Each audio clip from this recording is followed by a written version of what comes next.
Oi, gente, eu sou Jaqueline Machado e esse é o canal da Jaqueline Machado. Ainda não escolhi um nome mais criativo para esse espaço, talvez porque minha lua seja em leão. O tema que eu escolhi para discutir hoje, conversar um pouco com vocês, é um tema que faz meu coração dar uma derretidinha. E sim, nós aquarianas temos coração e o meu acelera quando o tema é a política de assistência social. Como esse é um tema muito amplo e que a gente tem muita coisa para falar, eu fiz um recorte e vou falar um pouco mais sobre a proteção social básica e mais especificamente sobre os benefícios eventuais. Calma, que eu já vou explicar como que isso funciona. Essa é uma pauta fundamental para qualquer governo. E acreditem, um gestor que acredita nessa como uma prioridade central para o seu governo, ele certamente vai ter uma gestão, um mandato muito mais equilibrado e muito mais tranquilo. A assistência social, ela é um direito do cidadão e um dever do Estado. Ela está prevista lá na Constituição Federal de 1988. Em 1993, a gente teve, então, a aprovação da LOAS, que é a Lei Orgânica de Assistência Social, e coloca também a assistência social no tripé da Seguridade Social, junto com a política de saúde e com o que sobrou da política de previdência social. Ela é uma política, então, que se articula com as outras políticas no campo da Seguridade Social. Em 2005, a gente tem a instituição do SUAS, que é o Sistema Único de Assistência Social. Ele é um sistema descentralizado, participativo e que tem a função de organizar o funcionamento da política de assistência nas diferentes esferas de governo, nos diferentes entes federados. Em 2011, a gente tem a aprovação da Lei do SUAS, que garante, então, a continuidade desse sistema enquanto parte integrante da política de assistência social. O sistema, o SUAS, ele organiza, então, as ações da assistência social em dois tipos de proteção. O primeiro é a proteção social básica, que ela é destinada, então, à prevenção dos riscos sociais e pessoais por meio da oferta de programas, projetos, serviços e benefícios a indivíduos e famílias em situação de vulnerabilidade e risco social. A segunda, que é a proteção social especial, ela é destinada a indivíduos e famílias que já se encontram em situação de risco e que tiveram seus direitos violados por ocorrência de abandono, de maus tratos, de violência sexual, entre outros aspectos. O SUAS, ele engloba também a oferta dos benefícios assistenciais, prestados a públicos específicos, de forma articulada, e tem como objetivo, então, contribuir para a superação das situações de vulnerabilidade. Como que isso funciona? A oferta dos benefícios eventuais, ela acontece majoritariamente através dos CRAS, que são os Centros de Referência de Assistência Social. Eu trabalho em um deles, aqui em Toledo. Aqui nós temos 5 CRAS organizados de forma territorializada. Então, cada território abrange uma quantidade de bairros e alguns territórios, para além dos bairros, também atendem as comunidades do interior e os distritos. O CRAS, ele executa, então, 2 serviços, que é o Serviço de Atendimento Integral à Família, que é o PAIF, e o Serviço de Convivência e Fortalecimento de Vínculo. Dentro deles existem vários projetos e também são ofertados os benefícios. E eu vou falar, então, um pouco sobre os benefícios eventuais que são ofertados aqui no nosso município. Nós temos, então, a resolução número 44 de 2011, que é a resolução do Conselho Municipal de Assistência Social, que regulamenta a prestação desse serviço. E aí, então, nós temos os benefícios ofertados. Nós temos o benefício eventual na modalidade de auxílio natalidade, que são ofertadas, então, às famílias, né, cujas têm pessoas gestantes.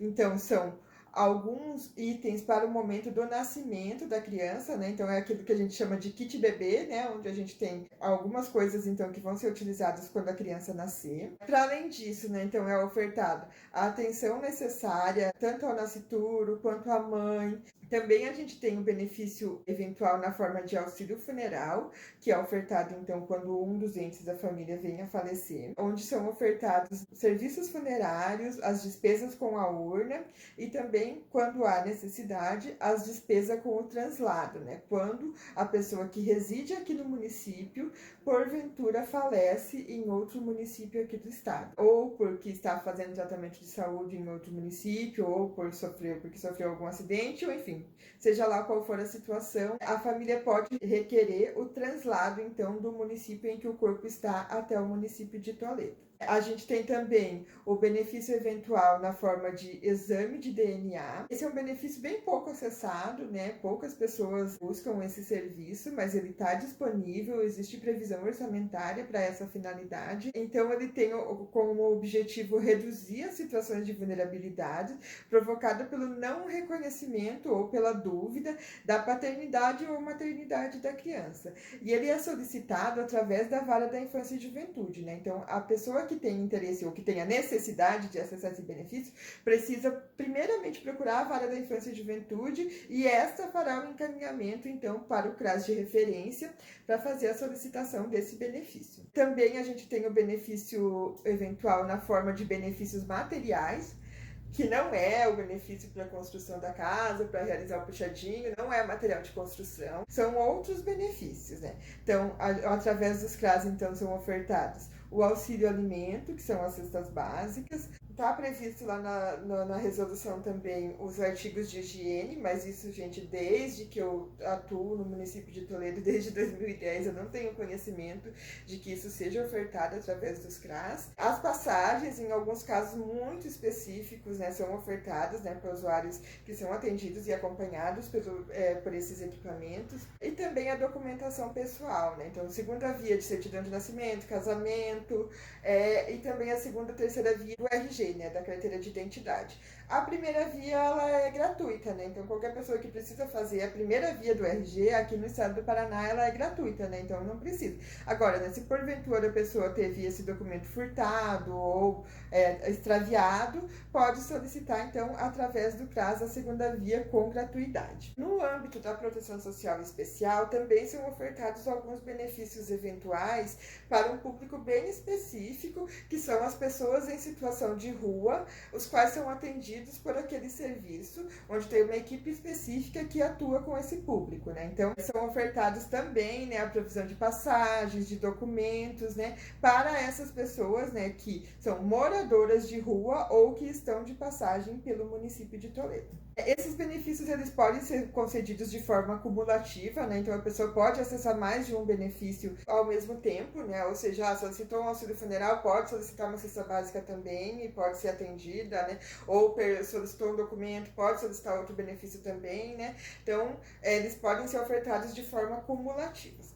E também a gente tem a previsão do benefício eventual em situações de intempéries ou calamidade, que são ofertadas, né, da mesma forma daqueles que eu citei anteriormente, né, alimentos, higiene, documentos pessoais e também vestuários, cobertores, colchões, nessas situações específicas, exclusivamente nas situações de intempéries, né? Então, quando acontece um temporal, quando acontecem situações específicas, relativamente específicas a esse tipo de situação, então nós temos essa previsão.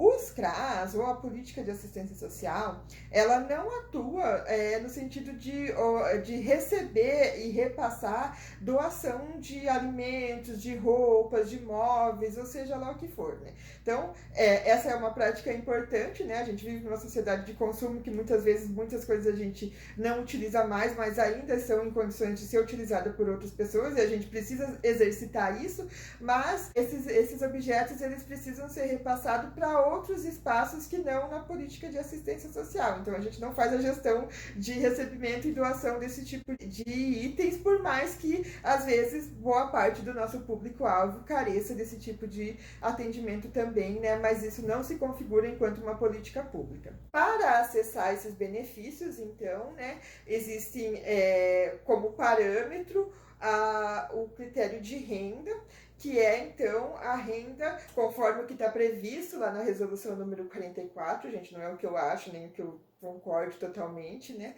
Mas é o que está previsto lá na resolução e é uma forma de organizar os serviços, né? Como critério de renda, a renda de cadastro único. O cadastro único para programas sociais, ele é um documento da política de assistência social também, né? Muito amplo e muito utilizado, e então ele é utilizado como parâmetro para acesso aos benefícios nessa política.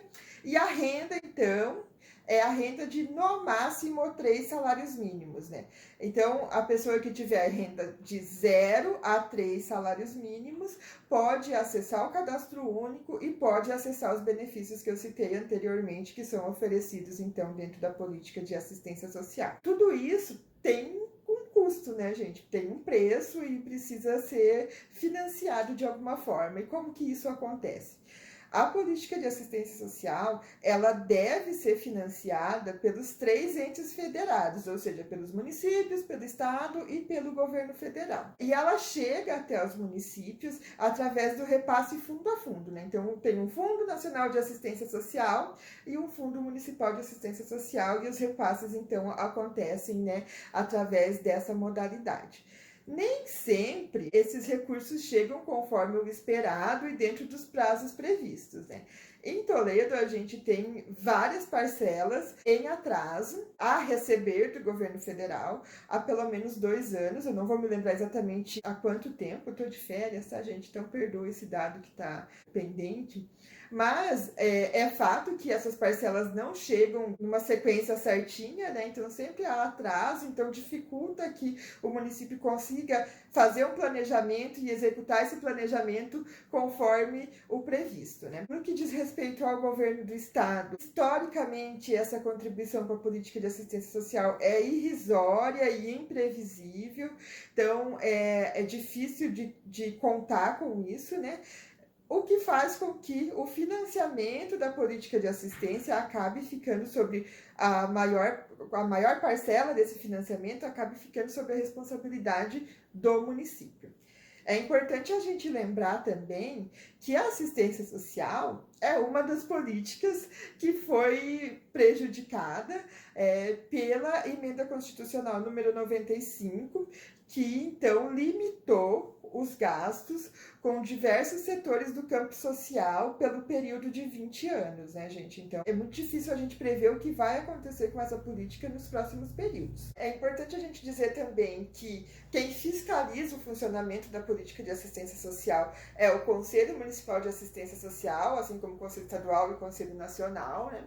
Eu faço parte do Conselho Municipal de Assistência Social aqui de Toledo, já estou indo para o 2º mandato da mesa diretora. É um espaço muito bacana, onde há um comprometimento muito grande das entidades e organizações que atuam lá, no sentido de acompanhar, monitorar e exigir o cumprimento daquilo que está previsto na política de assistência social do nosso município. Tem muita coisa que eu gostaria de falar, e a política de assistência social, ela é indispensável para a garantia dos mínimos sociais e para conter o avanço da pobreza. É um campo muito amplo e muito rico de atuação, e realmente quem se apaixona por esse espaço é difícil largar, né? Mas que precisa cada vez mais ser centralidade. É difícil a gente fazer esse tipo de fala num momento como esse, né, gente? Como eu falei anteriormente, a gente vem num contexto de perdas e que a gente está muito mais agora no momento de lutar pela permanência daquilo que nós conquistamos do que buscar avanços nessa política, né? Então, sem investimento, a gente tem muita dificuldade de pensar em como avançar no âmbito das políticas públicas, seja ela qual for. E é por isso que a gente precisa, enquanto sociedade, acompanhar o cumprimento disso, né? Então, participando dos espaços de fiscalização, né? Seja no Conselho Municipal, acompanhando como a Câmara de Vereadores está monitorando o cumprimento dessa política, né? Exigindo que o gestor priorize essa política, né? Então é muito importante que a gente consiga observar como isso acontece no nosso município, assim como acontece no âmbito estadual e federal, né? É isso, gente. Eu espero que tenha contribuído um pouco para a reflexão sobre esse tema. Realmente é um tema que eu gosto muito e que teria muita coisa para falar, mas eu também também não quero que se torne uma coisa cansativa. Espero que a gente possa conversar novamente. A ideia é que a gente faça vídeos semanais, toda terça-feira. Não tenho ainda um horário certo de publicação, mas a gente vai se organizando na medida do possível. Quero agradecer a todos e todas e todes que curtiram e compartilharam e nos incentivaram a continuar produzindo esse tipo de conteúdo. Eu acho que isso é importante, né? Que a gente dialogue sobre essas pautas que são fundamentais e que muitas vezes a gente não conversa. E é isso, um beijo e até o próximo!